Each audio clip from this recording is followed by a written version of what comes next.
श्रीमद् भगवत गीता सिर्फ एक धार्मिक किताब नहीं है। ये हमारी संस्कृति और हमारे संस्कारों को जीवन देने वाली हवा की तरह है, जो दिखती नहीं है लेकिन हमारी चेतना यानी समझ में बसती है।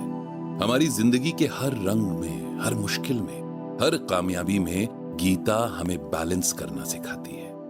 गीता सिखाती है कि कैसे जीना है कि कभी किसी को मलाल न रहे और ना ही कोई कमी रहे। इस दुनिया में इंसान जो भी काम करता है, उस काम में जिस भी तरह की परेशानियां हो, सबका हल सुझाती है गीता।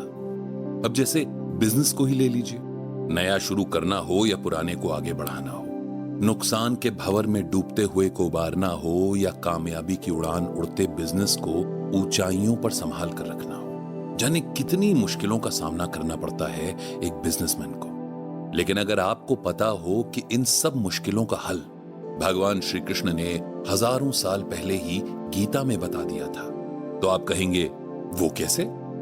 इसी सवाल का जवाब इस ऑडियो बुक में है। जवाब बिजनेस के उन तमाम सवालों का जो कई बार ना पता होने पर अच्छे खासे चलते काम को डुबा देते हैं, तो कई बार जिन जवाबों के ना मिलने से लोगों के हौसले ही टूट जाते हैं। एग्जाम्पल के तौर पर हमने जाने कितने लोगों को बिजनेस में अपने पार्टनर के धोखे की वजह से बर्बाद होते देखा है, और कितने बिजनेसेस को आने वाले वक्त की चाल ना भांप पाने की वजह से फेल हो जाते हुए देखा है।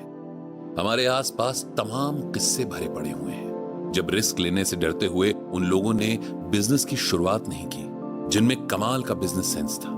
और ऐसी केस स्टडीज भी हैं जहां ओवर कॉन्फिडेंस ही बिजनेस का दुश्मन बन गया। ऐसी ही कई सिचुएशंस को अच्छे से हैंडल और उनसे डील करने का रास्ता सुझाती है गीता।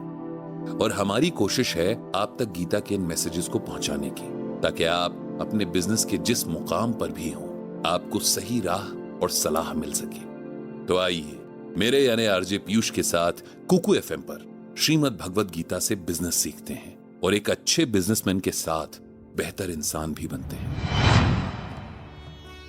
किसी भी बिजनेस की सक्सेस और फेलियर की कड़ी जुड़ी होती है उसमें लिए गए रिस्क से। तो श्री कृष्ण ने श्रीमद् भगवत गीता में इस समस्या का क्या समाधान बताया है, आइए जानते हैं अगले एपिसोड में।